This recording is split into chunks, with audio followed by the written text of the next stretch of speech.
So this guy comes in and makes life really uncomfortable and miserable for us. And then our contracts expire. And he's in charge of putting our contracts together. And he puts a contract together with what I called a punch clock clause. So the very first part of the contract says, you will arrive at this time, Monday to Friday, and you will only depart not before this time, Monday to Friday. And that was the first thing on the contract. I pulled it out of the envelope and put it right back in the envelope. And I went to see him and I said, I didn't get into this business to punch a clock. I do what I do and I do how I do it. So I'm never going to sign that, not with a punch clock in it. He said, okay, get out of my office. Oh, is that how he said it too? Yeah. Yeah. And it was a battle of control. He wanted control over us. He wanted to, don't you agree, Ted? He wanted to assert some kind of control. He was a control freak. Right. And I mean, we understood that he's the boss. Right. But we tried to be respectful. There's a dance, right? There's in our business there should be. I think any successful morning program has been a collaboration with their program director, not a when it gets dictatorial. To me, it's just not going to work. And about a week later, he called us in the office and he said, okay, I took out the arrival time, but the departure time is still in. And I said, at the risk of repeating myself, I'm going to tell you again, I'm not signing that fucking thing with that punch clock in, and I'm not doing it. But to understand, it's as if they're saying, let's say the show finishes at 2 p.m. Yeah. You can only leave at 3, meaning stick around for meetings. Yeah. You're contractually binded You're to stay here. obligated to stay in the building. That's weird. Well, as you know from doing this, you don't just do your prep during set hours. You're thinking about the podcast constantly. Yeah. And some of your best ideas and best preparation come outside of the studio during your daily routine. Yeah. So we continued to work without a contract. And while that was happening, about 2 weeks later, out of the blue, I got a phone call from a guy in Calgary saying, hi, my name is Gary, and I work at Chorus Radio in Calgary. Nice to meet you, Gary. How are you? What can I do for you? He said, well, we're curious. We're looking to make a change in Calgary, and we're curious, what's the termination clause in your contract? How much notice do you have to give? And I said, I don't have a contract. There was a long pause, and he said, what? What do you mean you don't have a contract? I said, well, our contracts are expired, and I'm not obligated in any way, shape, or form. I said, out of courtesy, I would give 2 weeks notice, so 2 weeks. Anyway, the conversation started from there. I flew to Toronto to have lunch with these people. I liked them. They were very respectful, and everything they asked me, I liked, everything I asked them, I liked their answers and vice versa. And when I said, what kind of term are we talking about? How long do you want? 5 years, 7 years? Like, they really wanted me. And it was a big decision. I just turned 50. That's a big change. I'd been, become this sort of radio, established. Yeah, I was and it's a whole different world. Yeah. We're talking about Alberta. Yeah. And when you go to Calgary, when you go to a new market, you go all the way to the bottom. You start again because nobody knows who you are. So it was a very, very difficult decision. But Ted, being Ted and the good friend that he is, said, listen, do not let our friendship or our team stand in the way of you doing something good for you. He said, if you think that this is the right move for you, you should go for it. And I was miserable. I was drinking too much.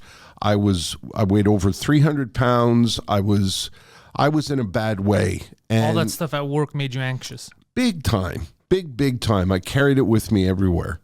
And so I went to Calgary, and in a lot of ways, I don't want to be dramatic, but in a lot of ways, it reset my buttons. It changed my life. I lost a lot of weight. I got healthy. I refocused on a new challenge. It was really, really good for me, but unfortunately, it put the end to our professional relationship.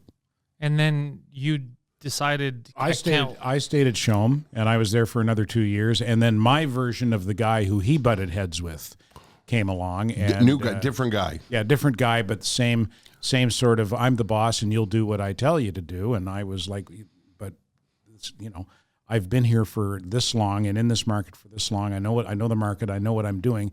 It's been working. This should be, I'm not saying I'm not going to do what you tell me to do. You're still the boss, but this should be a collaborative. This is a creative endeavor. It should be collaborative. Yeah, it's not like we were saying we know everything. That's not what we were saying. We were Let saying, us do what we know. We know what works, and it has worked. Right. And again, I go back to Pat Holliday, who neither one of these guys could carry Pat Holliday's lunch. No. And Pat left us alone because he said, "I don't get it." I don't, but I know it works. I listened to it and I don't get it, but I know it's it works, there. and so success is there. So he left us alone. So anyway, I ended up leaving a couple of years later. Terry was still in Calgary, so we went our separate ways, and but we always remained in contact. Yeah, good friends. And on a regular basis, not like once every whatever. And the friendship has never waned.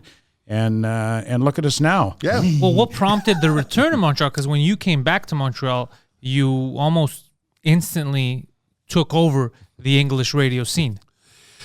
I was into my third year, I think, in Calgary. I had a 5-year deal, and I think I was well into my third or going into my fourth year. I can't remember which. And I got a phone call from the guy that was running Shome, and he said to me, "Hey, TD, I'm coming into town. You want to have dinner?" I said, "Sure, let's have dinner."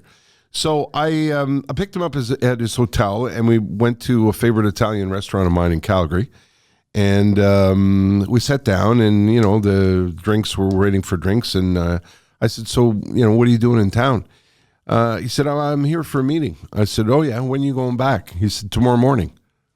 "Tomorrow morning? You just fucking got here." He said, "Yeah, I'm at my meeting now." And I'm like, huh? What? And I said, "What do you mean you're at your meeting now?" He said, "Tara, I'm here to talk to you." And I said, "About what?"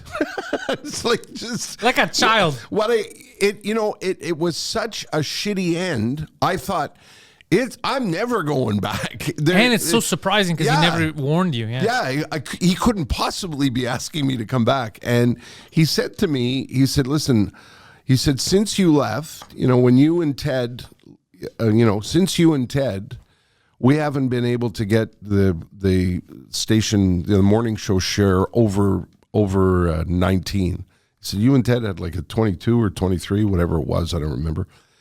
He said, we've tried everything. We can't get it over 20, and we want you to come home."